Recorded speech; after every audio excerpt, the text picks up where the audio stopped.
Kurulus Usman 181তম পর্বের বিশ্লেষণ ভিডিওতে আপনাদের সবাইকে স্বাগতম। এই পর্বের সবচেয়ে গুরুত্বপূর্ণ এবং সবার মনে ঘুরপাক খাওয়া প্রশ্ন হলো, বালা খাতুন কি সত্যি মারা গেছেন? চলুন সেই রহস্যের সমাধান করি।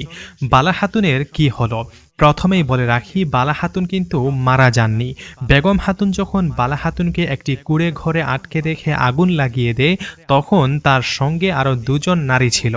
তাদের মধ্যে একজনকে বেগম খাতুন নির্দেশ দেন, তুমি এখানেই থাকবে যতক্ষণ না নিশ্চিত হও যে বালা মারা গেছে। ট্রেইলার আমরা স্পষ্ট দেখতে পাই, উসমান বে সেই জ্বলন্ত ঘর থেকে বালা খাতুনের নিথর দেহ হাতে তুলে নেন। কিন্তু এখানে একটি রহস্য লুকিয়ে আছে। সত্য ঘটনা হচ্ছে, যখন কুঁড়ে ঘরটি জ্বলছিল তখন হঠাৎ সেখানে হাজির হয় সুফিয়া। সে উপলব্ধি করে যে বালা খাতুন জীবিত থাকলে সে তার পরিকল্পনার জন্য বেশি কার্যকর হবে। তাই সে চুপিসারে বালা খাতুনকে আগুন থেকে বের করে আনে এবং বেগম খাতুনের সেই বিশ্বস্ত নারীকে হত্যা করে।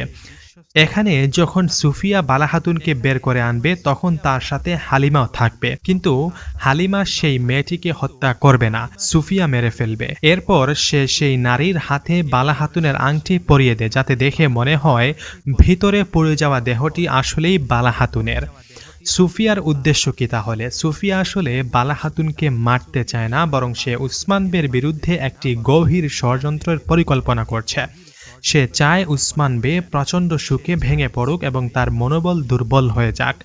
এরপর তাহলে কি ঘটবে? বালা খাতুনকে হয়তো কোনো অজানা জায়গায় আটকে রাখা হবে, তার চিকিৎসা করা হবে। হালিমা হয়তো তার কাছেই থাকবে এবং মা মেয়ের পুনর্মিলন ঘটবে। উসমান বে খুব শীঘ্রই জানতে পারবেন বালা খাতুন আসলে জীবিত আছেন, তিনি মারা যাননি। এরপর উসমান বে প্রতিশোধ নেওয়ার জন্য আগুনের গোলার মতো ফেটে পড়বেন। এত কিছুর পরেও প্রশ্ন থেকেই যায়, উসমান বে কি সত্যি তার বালাকে ফিরে পাবেন, নাকি নতুন কোনো বিপদ অপেক্ষা করছে? এই প্রশ্নের উত্তর জানতে হলে আমাদের চোখ রাখতে হবে আগামী ভলিউমের দিকে।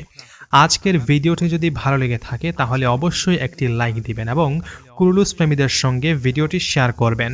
নতুন আপডেট পেতে আমাদের চ্যানেলটি সাবস্ক্রাইব করতে ভুলবেন না। কথা হচ্ছে নেক্সট ভিডিওতে। আসসালামু আলাইকুম।